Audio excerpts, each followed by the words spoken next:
Hey, what's going on, everybody? It's Jason Frausto for TennisUnleashed.net, and in this video, we're going to do a match analysis between a 5-0 player and a 5-5 player. Coming up.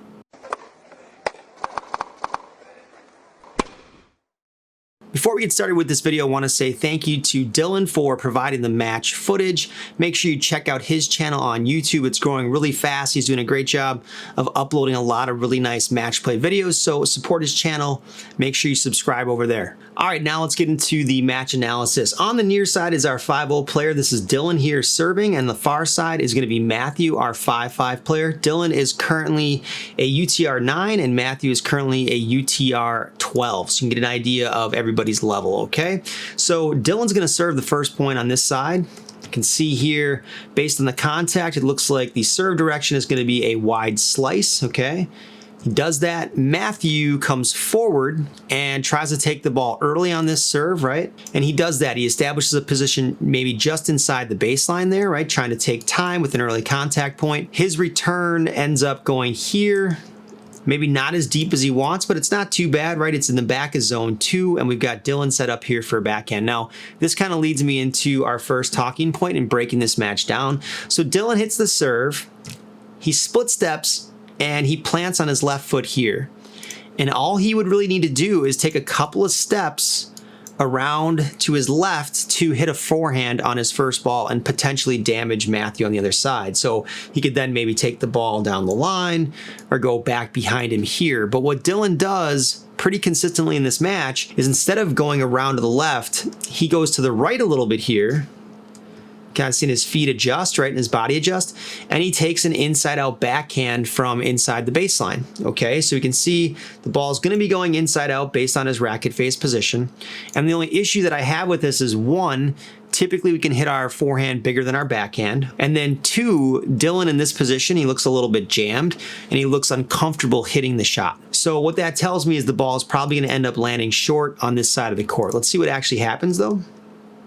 He does hit short in zone 1, so we have the ball landing short in zone 1, and because of that, we see Matthew already on the other side. He's starting to move forward, and he's loading his forehand. He's getting ready to crack the ball pretty big. Taking this backhand here, a little uncomfortable.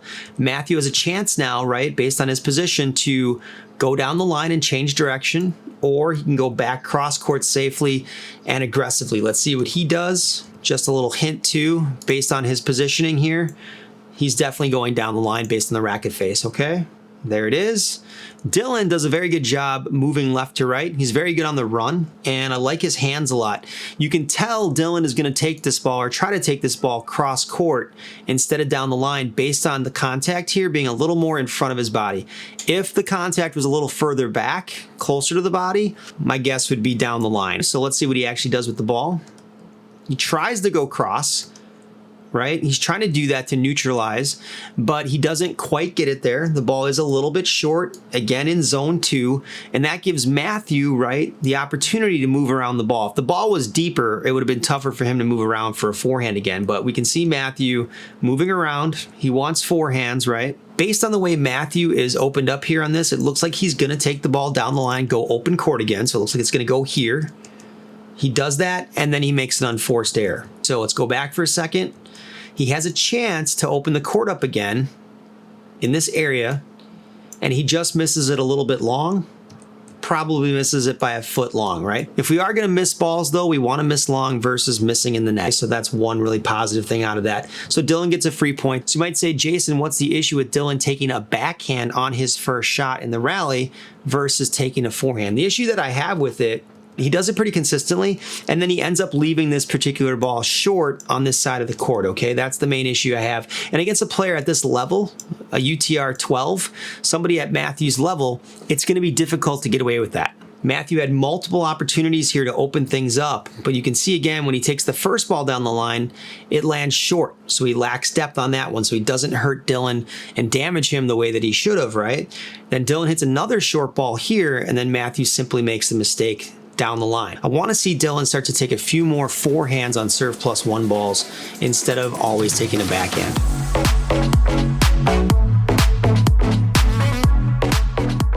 Okay, we have Dillon serving on the far side, right? Matthew's returning over on the near side. So we're on the ad side here, first serve, hits it down the tee. hits a nice first serve. Matthew does a good job here using his hands to just kind of massage that ball up and over, okay, to try to establish depth on Dillon's side. Because Dillon hit a pretty good serve. Matthew's a little stretched, and he's using his hands to just roll up and then neutralize, okay? And actually, he ends up damaging Dillon a little bit here. This is a similar situation to the previous one in that Dillon is comfortable in these scrambling emergency situations taking a backhand instead of taking a forehand, right? So look at his movement pattern here. He's on this side. As the ball comes through, he decides to move around his forehand to take a backhand. And again, that's something we want to get out of the habit of doing in these situations. He does have really good hands, but he ends up leaving the ball here short inside the court, and a good player, UTR 12, is going to get the opportunity to come up and attack that ball, okay? So Matthew takes that forward step, he attacks, and he's well inside the court. Matthew's attacking here from zone 3, okay? So he's inside the court.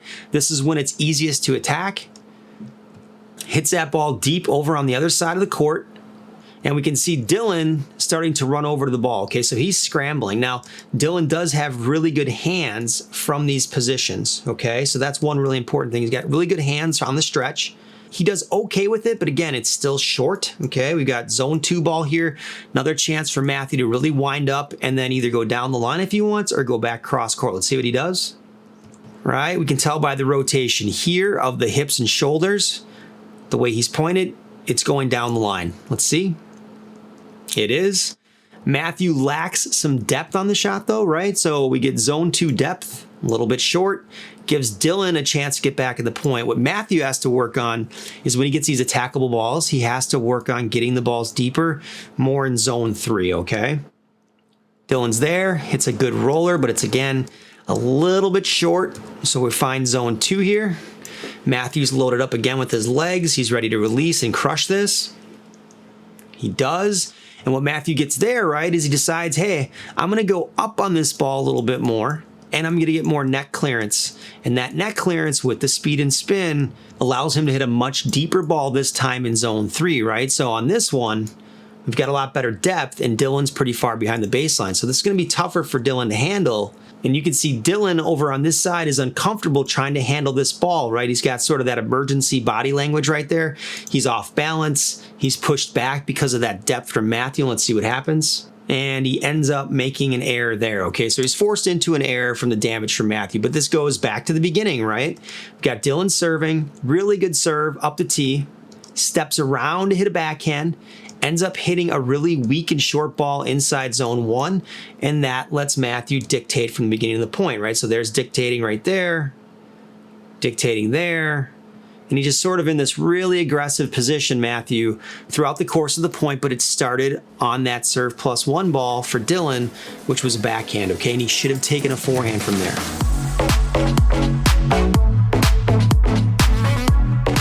All right, so before we jump into the next point, let's just quickly talk about serve +1, right? That's the third shot in a point when you're the server. In this situation, the reason that I know that Dillon prefers his backhand to his forehand on a serve +1 is he only hit 10 forehands out of 27 serve +1 opportunities. He hit 17 backhands out of 27. So if we look at the numbers on the screen, we can see the percentage, see how much he's favoring his backhand over his forehand. He needs to work on his forehand to use that as a weapon on the serve +1 against a player at this level. All right, so let's just move on to the next point. And what this is going to highlight is why I believe Dillon is more comfortable in some of these situations taking a backhand against a player at this level versus taking a forehand. So we've got Dillon again here serving on the near side, right? Different point. You can see a very clear kick serve toss, right? Pretty far to the left. I would move that toss a little bit more here, right? A little far to the left for my taste. And then you can see the kick come in. Matthew hits the aggressive return.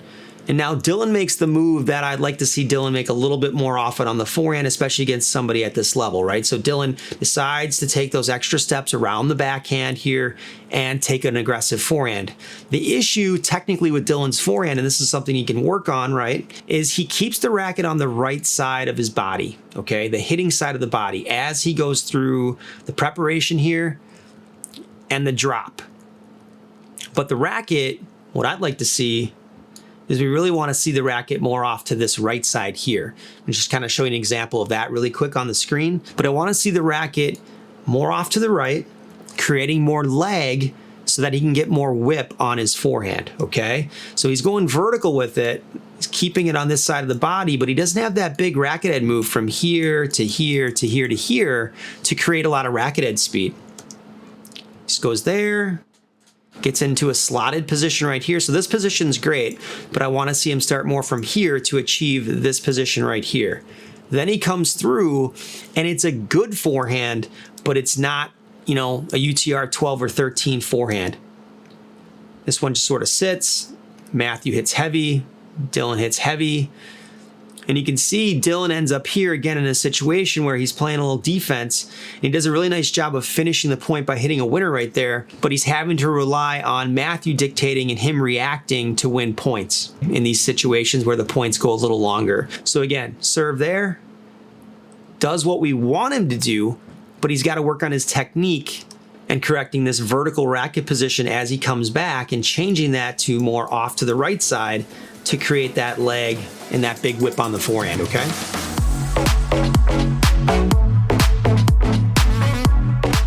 That wraps it up for part 1 of our 5-0 versus 5-5 match analysis. If you found this video helpful, make sure you smash that like and subscribe button. Leave a comment in the comments section below if there's anything else you want to see analyzed in this match. Thanks again, Dillon, for providing this video. Check out his channel, Dill Plays. I'm Jason Frausto. We'll see you next time.